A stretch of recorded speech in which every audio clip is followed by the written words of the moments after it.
Good evening. This is your friendly neighborhood armchair philosopher, Fragments of Memory. Um, if you haven't been living under a rock, or if you actually, were doing other things, if you're a tech guy, I'm not too much of a tech guy, but the news came through that LG is suspending, or not suspending, but they're completely no longer producing any smartphones. Their smartphone division is basically done. Um, and details to be named later as to how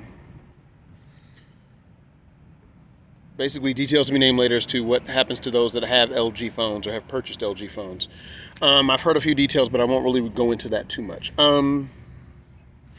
As far as LG goes, I've had 5 of their phones in my time of having a smartphone. Now, back in the day, I had my little flip phone. I had my little slide cell phone. I've had those deals, but I never got into the smartphone until a lot of my friends were getting them, and they were getting the Apples, they were getting the Galaxies, and here I was with my little BlackBerry style phone, no data, maybe a little few texting. That's about it. And then I got a smartphone. Now, the first smartphone I got was a Moto. It was a Moto G, so like first, second generation Moto G, and I liked it and I enjoyed it. And then over time, as I got other phones, my first LG phone was an LG Power. Prior to that, I had a ZTE Warp 7, and then I think that cracked, and it cracked, and I had to get a replacement. And my replacement was an LG X Power. And since then, I had been getting LG phones. Um, So I really liked LG. They were on my list of people to go to because I never really liked the Apple Samsung sort of monopoly, if you will.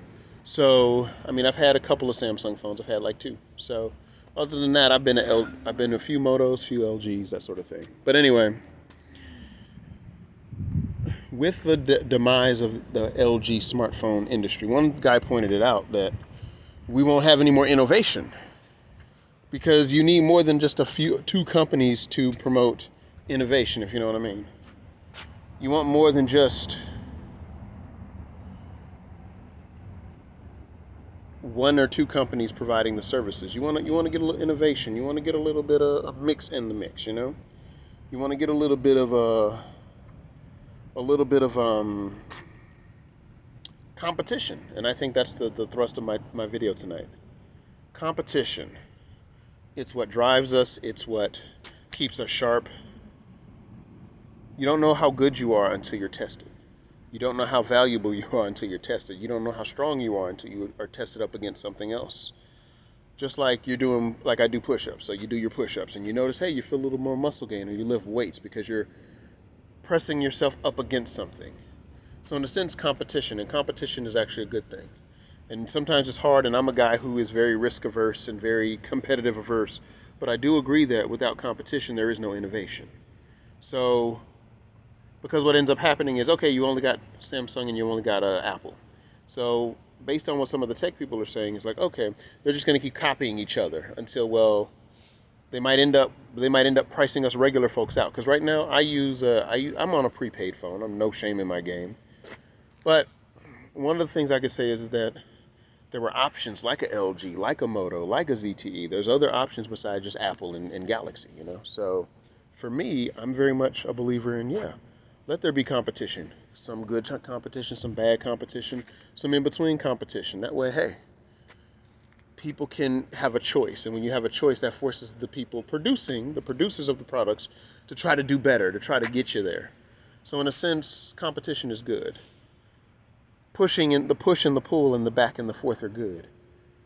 So I'm guilty of wanting a life of ease and of comfort, but the reality is nothing worth it really comes with ease or comfort. Nothing worth it, whether you're talking cell phones, whether you're talking about your health, whether you're talking about a relationship.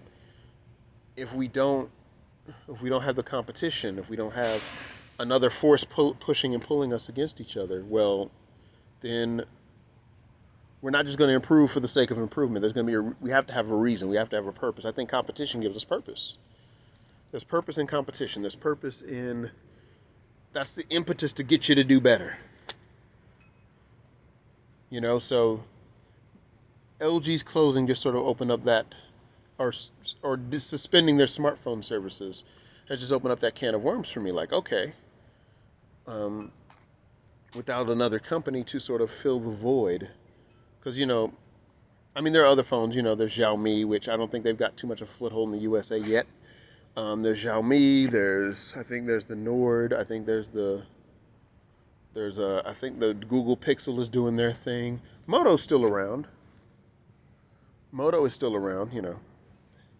But we have those things. We need those things in place so that we can do better, so we can be better, so we can make. You don't find out about yourself until you're competing against someone, I believe. Like whether you're auditioning for a part in a play or a movie, whether you're on the field of battle or whether you're on a football field, you need that opponent, and just like that opponent needs you. You know, it's the same thing. We need conflict and pressure to get better. And sometimes that's the hardest part to swallow, but we need conflict. You know, there's this thing I heard a Christian man say, though I'm not a Christian, but he said, God, some people pray for God to take the bad situation away, and other people say, God, give me a stronger back.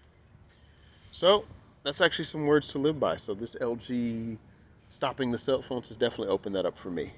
What do you think? Be easy like Sunday morning. Take care.